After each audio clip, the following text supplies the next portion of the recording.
You know what I thought about, Jamar? I thought about this comment that people make a lot in freedom struggle. You know this. You've talked about this before on the podcast.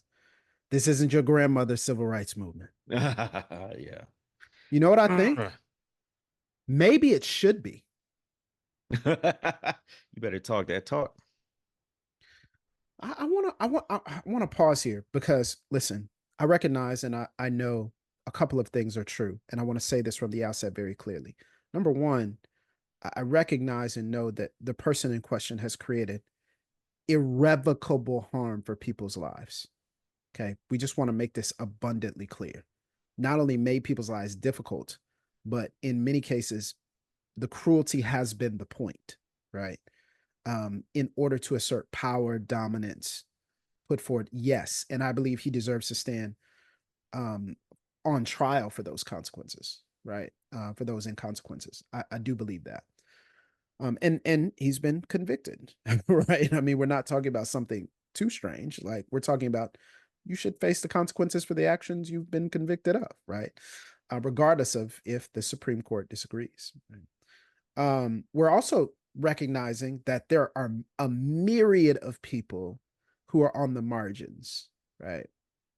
There are a myriad of people who are on the margins that deserve attention and energy. What often happens in times of crisis, especially, is those in power get the attention, those in power get the center. And we're always trying to put the people on the margins at the center of the conversation, those who are most affected by injustice, to put them at the center of the conversation. But I want to emphasize something here. If I truly believe in the way of Jesus, I don't have the right to dehumanize my enemy. I just don't have the right. I don't know where that shifted, changed, adjusted. I just don't know where we got on that space. This does not mean that if someone who is a white supremacist attacks my family, I do not defend my family and fight him. It doesn't mean that I'm not putting every effort into making sure that those who are enemies of justice actually end up failing and that true justice and shalom ends up winning and prevailing in the end. That doesn't mean any of that. It just simply, it also doesn't mean that we can't walk and chew gum at the same time. It also doesn't mean that prayer, I think sometimes we see prayer and spiritual formation and spiritual energy as a diminishing resource. That if I give some to you, I take some from someone else. When the Mm. reality is, God is infinite.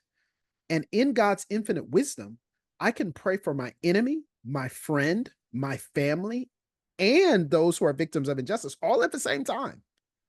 And that one doesn't take precedence over the other because the ultimate purpose of prayer, and this is where I think people are missing, the ultimate purpose of prayer is not to change someone's situation. But the ultimate purpose of why I go to God in prayer is to change me. So when I stand and pray, it is not just simply God move for them. It is God adjust me in the midst of the situation that I am in so that I reflect you better.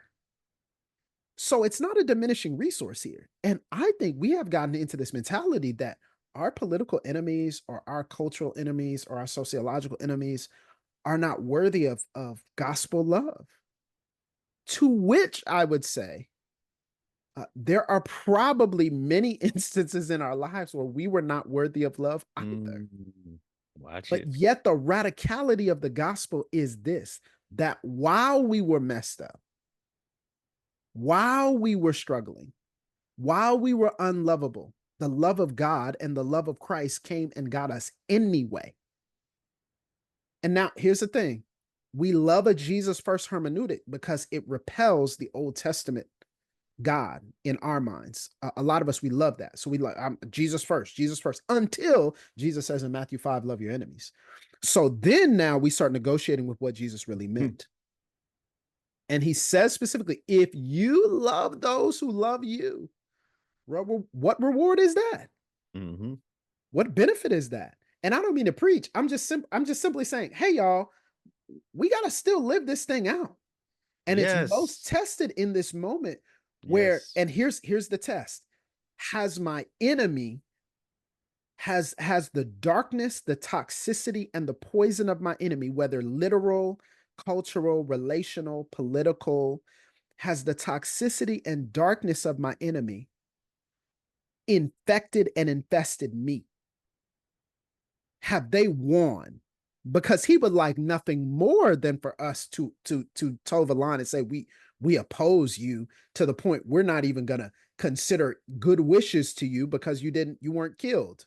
We're not even gonna consider that. He would love nothing more because it would prove the point, and it would prove the win that he has had this much effect in shaping even his enemies. Even my Mm, enemies fixate on mm. me. And I The think devil don't care how he wins. he don't care how he wins.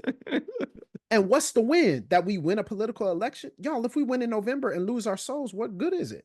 Ooh, I'm say just that. I'm being real here.